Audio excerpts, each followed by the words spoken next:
In this episode of the IT Experts podcast, we're going to share with you, in our opinion, why you don't need a salesperson in your MSP ever. Welcome to the IT Experts podcast, the only podcast to help MSPs scale to 1 million, and if already there, get to 5 and go faster. At the end of the day, isn't it all about building a business that works for you rather than you for it? I hope you enjoy the show. So good morning, good afternoon, good evening. Welcome to the IT Experts podcast. In this episode, we're going to get quite close to the bone. We're going to get close to the wire today. We've got Stuart back on the podcast, and we're going to be talking about why you don't need a salesperson in your MSP ever. Is that right, Stuart? It absolutely is, ever. So whether you believe this or not, whether you think this is right or not, we're going to have a little bit of a crack for the next couple of 20, 30 minutes or so on our opinion on what we're hearing, what we're learning about how people have been really successful in their MSP, generating new leads without salespeople. Yeah, for sure. Give us some context, Stuart. Well, it's, we have MSPs talking to us all the time and they all want more leads. Of course you do. You're a growing business or you want to grow and you've tried different things, marketing related, cold calling, LinkedIn, Facebook, leaflets, lunch and learns, you name it. You've been trying everything and nothing seems to work. Now, we've done many podcasts talking about marketing and various aspects of marketing. But in our opinion, or my opinion today, you don't need a salesperson ever. Now, this is where I open the brackets and say, until you're about 2 million in revenue and upwards, and you're truly starting to scale. But below that, you don't need a salesperson. And you can save the worry, the grey hairs, and the 40, 50K a year it's going to cost you wasting time trying to get a salesperson to work for you. Because it's not impossible. But for a small MSP, sub 2 million, if you get your marketing right and you get your client relationship building right and you get your account management right and you get your profit margins and your packaging right, you don't need a salesperson. I'm going to put some data on this now, Stuart. So we've got 100% of our MSPs in our community. So how many of those have a working account management process to maximize relationship and revenue for their clients? If they're more than 3 months old with us, all of them. Yeah. And the ones that are under 3 months old with us, it's forming. How many as a percentage have salespeople? Of our entire community, 2%. 2%. Now that's telling.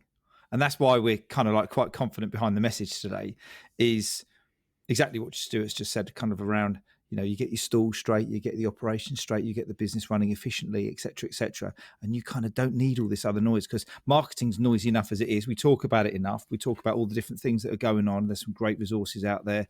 Paul Green's one of them, is a good friend of ours, and I was wondering if he's listening. I'll find out because he'll send me a WhatsApp message or someone will tell him. And, there are others, Wingman, you've got other guys out there who are good at the marketing and simplifying it for you.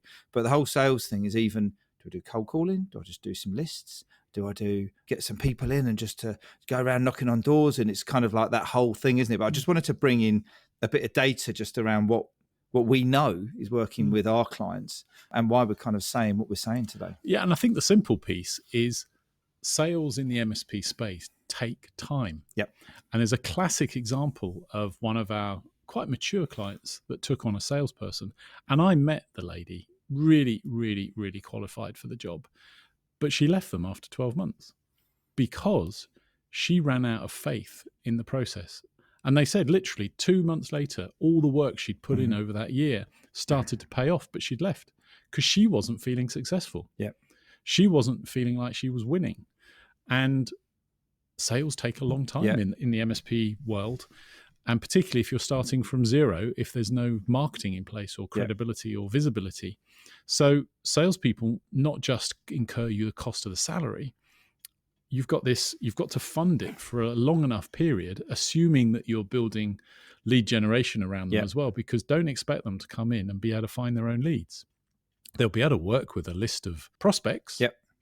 But are they going to find cold leads and smash out their numbers within 4, 6, 8, 12, 16 weeks? Absolutely not. They might get lucky 1 month. They might bring some business with them, possibly, but not be able to consistently generate enough revenue for you to confidently, unless you've got the budget put aside for at least a year, to allow them to build their own network and start delivering.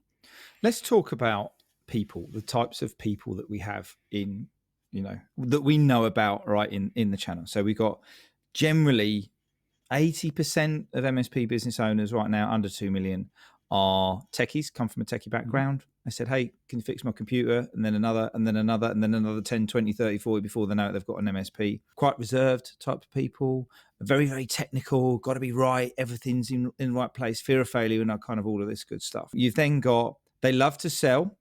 They love to sell, they love to provide, they love to fix. Yeah, they're passionate about technology. They'd want to help as many people as they can with technology. That's why they're in business. So they go into their clients, and without really knowing it, they probably do some sort of account management, build some relationships, and then people buy more from them. We're not selling at this point. They're just saying, hey, that looks like a really great idea, Stuart. I want to buy some more of that stuff, or I think I need that, et cetera, et cetera. So we've got this very wholesome, rapport building, tight relationship, all of that kind of good stuff. And then you have, and I'm going to show my age now, the squealing wheels of an XR3i coming around the corner. You got this picture. This white XR3i with red logos on the background, and out of it pops, I was going to say Ferris Bueller, but that's not the right thing, Jordan Belforth with his pen in his hand. And this is your typical sales guy. He's driven by, high D on the disc scale, driven by results. I've got to get this, I've got to do that. I've got, it's a complete different contrast, isn't it? And I'm talking about the typical salesperson here. So if you are in sales and MSP and you're doing really well, then pat on the back, great for you. And I'd love to hear your feedback. So kind of get in touch, and we'll maybe let's do a reversal on it, and let's spin it around the other way. But you've got this sales, high driven, high energy. Oh, I'm going to sell to you rather than you to buy from me. It's a different dynamic, isn't it? And that's Hollywood for you. That's TV shows that, with the classic stereotypical image of a salesperson. But sales is so much more refined and complex than that stereotypical example. And yes, it still goes on out there with people doing cold calling and trying to stack it high, volume. Yeah. Throw enough stuff at the wall and some of it may stick. Yeah. But in the MSP space, the technology sale is a grudge purchase, first of all. People don't wake up and think, oh, yes, I need some IT support today, or I need some more hardware.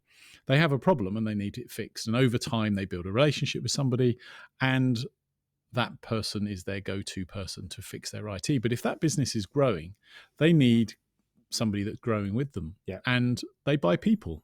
And challenges that what allowed you to build relationships with clients and prospects through you isn't scalable. Yeah. And and because you've never been a salesperson or a sales manager, you don't know how to employ salespeople, manage them, or get the best from them. And so therefore your expectation is that they're all a bit ego driven, they're all needy, they're all difficult to get them to succeed. Yeah. And so anyone that has employed salespeople or account managers or BDMs usually has ended up parting ways with them within 3 months, 6 months, or 9 months, and wasted 30, 40, 50 grand. Yeah.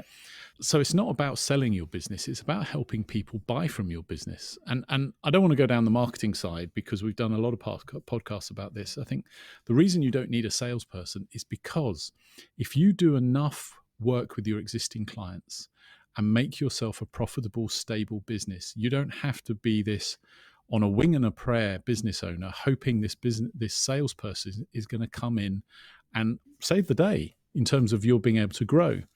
If you then, having created a profitable business, and you start to understand how to be the marketing director and sales director of your business, you are the best person sub 2 million to sell your business, to be the salesperson, because you've already been doing it. Yeah.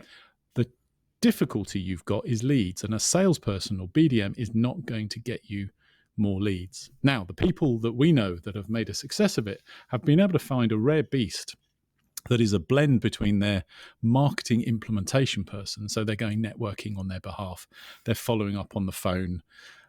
They are at events where you're sponsoring the chamber or something like that. They're doing business exhibition events, and they are consistently following up on the leads that they generate there. If you go and do a local business expo, you'll probably speak to 50 to 100 local businesses. Out of that, there's probably 10 or 15 that are relevant for following up with. Not because they're going to buy anything from you, but they're big enough to start a conversation with. So you connect with them on LinkedIn, you send them something afterwards because they've given you your details because they joined your game on your stand, if you had one, and they go into your nurture sequence. And 1 or 2 or 3 of them actually want a conversation with you, possibly about cybersecurity, usually about something that they're scared of in their business that you on your stand have made them aware of. And you've opened an itch that needs scratching so that they ensure that they're protected the way they want to be protected, because cybersecurity is a great sales tool for getting the conversation started. That setup is rare, where 1 or 2 of our MSPs have been able to get their head round and their budget set aside to support onboarding a BDM over a 12 to 18 month period. But they've already got their marketing in place and they've got a marketing strategy that they are implementing, and this person is coming in to augment it, to add firepower and add momentum to it. What they aren't doing is coming in and magicking leads out of nowhere and delivering a stack of business out of nowhere. So this is why we are saying you don't need a salesperson sub 2 million. So what you were just talking about there in a roundabout way was building an audience. Okay, building an audience that resonates with you. You get their world. They understand you. You understand them. You understand how your technology can help them. And I know this is kind of like some of the marketing thing, but when you've got that audience, and you're starting to say, for example, you're going to focus on a niche in, say, for example, hospitality or something like that. How do people then go? Because people aren't just going to buy from you just because you're an IT company or an MSP who works in hospitality. You've got to educate them, haven't you? Yeah. What are some of the most powerful ways that we see where people are helping educate and moving them down that sales pipeline through their marketing, through their case studies, through their website, through their stories, through their whatever it might be? It's just we've talked about this on the other podcasts. You have just got to be visible, first of all. So one way of doing that is to actually do the old shoe leather trick and be visible in your local network. So if you haven't got the budget to hire a salesperson, and we're saying you don't need to, but if you've got the budget, that means you've got between 30 and 50 grand that you're prepared to invest in something. Yeah. Now, you're thinking the holy grail is a salesperson. We're telling you it isn't. We're basing that on numbers. What we know, we know, what we experience and what we see. So if you put 30, 40, 50 grand, 3, 4, or 5 grand a month into your marketing and building an audience, as you just said, in hospitality, let's take one example. So buy a list.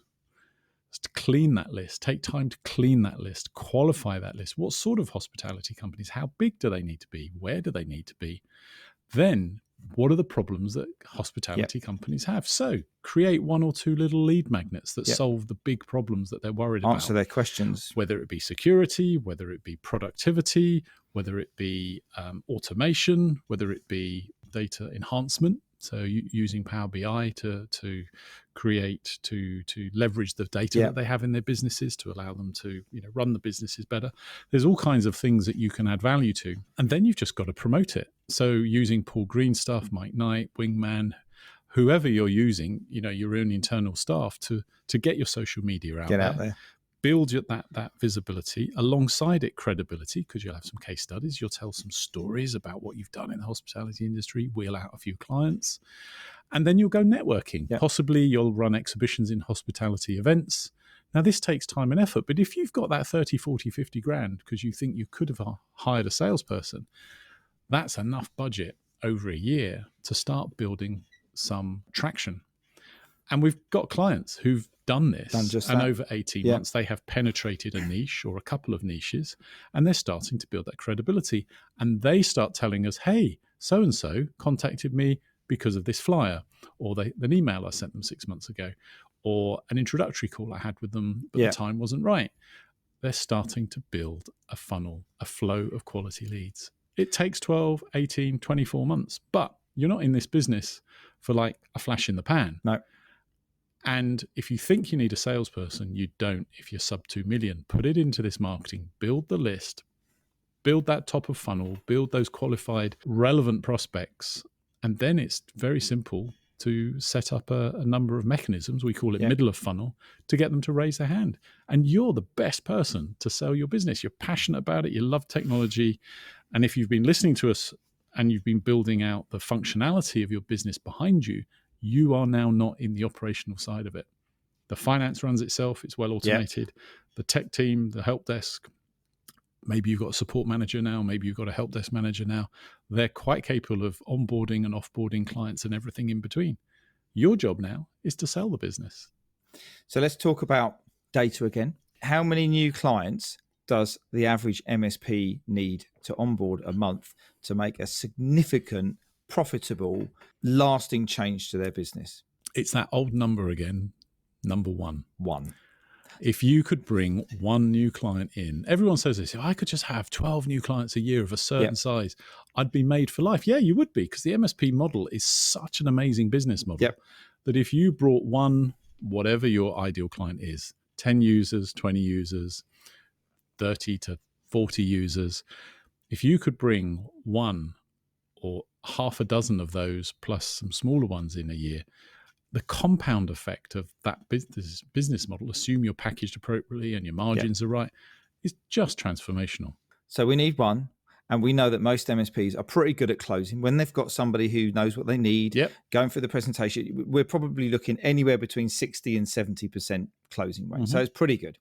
So every month, if we want to bring that one in, let's reverse engine this back and talk about some of the metrics. We need 2, maybe 3, if we're going to be unlucky, 3 good leads into the business month. We're not talking about thousands of people on an email list, hundreds of people. And what I'm trying to get at here is that if you slowly nurture, and we talk about building that audience over time using digital marketing, using content that educates, using a list where you're consistently following up with them with value-based content that they care about because they need it, obviously you've got the people who need to buy right now. You've got people who don't know what MSP is and why do I need a managed service. You've got the people who are ready to buy right now because they're so hacked off with their current MSP, they want to move. And then you've got people who are in long contracts. So you've got massive amount of education on the first one. Why do I need an MSP? You've got probably a little bit of education and probably more credibility building and overcoming objections in the middle bit with the second one, sorry. And then with the third one, it's how do I keep this person warm for a year, 18 months, 8 months, whatever it might be, so that they know who I am when it's time to fire their existing MSP. And, the ability digitally, online, through the web, through podcasts, through, Loom videos, through follow-up, through doing some things differently, email, are massive, aren't they? Huge. And all of these marketing platforms effectively are wrapped around technology. So given MSPs are comfortable with technology, if you can understand the marketing principles behind it, it's then a case of stitching together the relevant technology to deliver it. Now, the hard piece is the bit that we all go back to and all raise our eyes to the heavens is, who's my audience and what do they need? Who are they and who am I? And how are we connected through the needs of technology? That's the hardest piece. And if you tackle that piece, the rest is easy. So bringing this to a bit of a head. So we're now rising to the surface of this pool that every single MSP sales expert has just dunked us in, trying to suffocate us. Let's talk about measurement. How do you measure? So you have got a sales function, or you've got a marketing function, you've got a business development function, a new lead generation function in your business. What metrics? Because you've spoken to them, I've spoken to them, spoken to MSPs many, many times, going, I used to have 5 salespeople. I used to have 3 salespeople, and they all went. Right? Why did they go? Because it didn't work. Okay. So what are you doing now? I'm going to get some more salespeople, and it's like this is insanity. Doing the same thing twice, expecting a different result. Is that insanity? And I've sort of said, well, how many leads did they bring in? How many opportunities? How many different middle of funnel opportunity calls came up? And when you start breaking it down into the metrics, so if you do have salespeople in your MSP and you're unhappy with it, and you're kind of thinking, what do I need to do? How do they, what? Because if you brought in an employee and they weren't any good, you cut them. You just go, see ya, off you go, ta-da, this isn't working out. But you've got this innate fear that if I get rid of the salesperson, I'm never going to get any new leads. I'm going to be stuck on referrals. My business isn't going to go, yada, yada, yada. What metrics should we be setting in place for new lead generation activities in the MSPs? Well, if you're under 2 million, get rid of them. I know, but if you're doing marketing, or you've got a BDM, or you've got an account manager, or something like that. Just to keep this on topic, on point. If you're under 2 million and your salespeople aren't performing, of course they're human beings. Be respectful. But if they're not performing, then cut the cost and release them to be successful somewhere else. and reinvest that money into your marketing. And if you don't understand what you're doing and you're worried about that, go find somebody to help you get your head around the marketing so you can be the marketing director. If you have got salespeople or you're trying to measure your marketing, the most important piece is, are you getting leads? Are you getting leads? Are you getting people raising their hand saying, can I have a conversation? That's the primary metric. Yeah. The number of hits on LinkedIn, the number of likes and shares, there's some meaningfulness behind it, but they're irrelevant. Yeah. Ultimately, are people raising their hand? Now, before people start raising their hand and you get going, you do have to pay attention to reach. You know, if you're running a podcast and you've only got, 3 downloads a week, what are you going to do to increase the number of downloads? Yeah. Is it the messaging? Is it the headline? Those are the metrics you need to consider. So it's like taking it step by step. You start at the top of the funnel and you think, okay, middle of funnel is where people raise their hand. That's why we talk about making it easy for people to start in conversation. A free ebook, lead magnet, taking a quiz, seeing traffic where they're spending time on your website, reading blogs, downloading things. Yeah. Those are those easy ways in which you can increase the traffic to your world. Number of connections. Simple thing. How many LinkedIn connections have you got in your niches or your industries or in your local area that are relevant to your business? And if you've bought a list of 1,000 businesses that are relevant to your town, then how many? A really great metric is getting more than 50% of them as number one, managing director connections on LinkedIn. Great metric. Now you're starting to gain some momentum. Right. And the next step is, how many people can I engage in a conversation, either through direct messaging, direct emailing, or even cold calling. And I think it's picking that one metric that builds the next step. If you're building a house, you're going to say, first of all, the metric is digging out the foundations. Yeah. Then it's laying the foundations. You're not starting tiling, are you? No. So let's start there. And so what's the next one number to get you building the next part of your sales funnel, your marketing funnel? That's really the answer.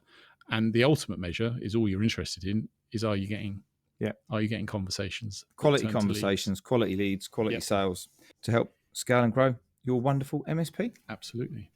And then it feels like it's amazing when you start seeing this working, but it takes time. And you pop that on top of the referrals, and then you're in a really nice place. Well, yeah. Again, if you've got everything we said at the beginning, if you've got the operations right, the account management right, the packaging right, the profitability right in your business, you'll be getting referrals anyway.